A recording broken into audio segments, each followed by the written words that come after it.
serious थिएँ तर बचिन्न होला जस्तो थियो क्या तर कन्ट्रोल लाग्यो ल ल धन्यवाद दिन चाहनुहुन्छ त्यसो मलाई धन्यवाद ल हजुरलाई ल धन्यवाद छ ल कि त्यसो रगतबाट खुन आउने त्यो केही पनि हुँदैन नि होइन त्यो हुन्न तर के हुन्छ भने खोकी त अब यस्तो मौसम मौसम होइन हल्का फुल्का मौसमले गर्दाखेरि अलिकति ल हुन्छ अनि अरूलाई के भन्न चाहनुहुन्छ तपाईँ जस्तो समस्या भएको मान्छेलाई के भन्न चाहनुहुन्छ सबैलाई राम्रो होस्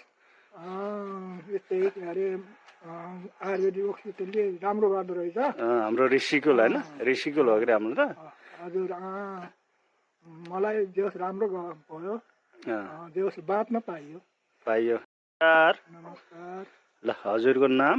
मेरो नाम बालसिंह सारू अच्छा अनि घर कहाँ भन्नुभयो अरे घर भापुर बाबुर यो के पर्छ कपिल बस्तु पर्छ कपिल वस्तु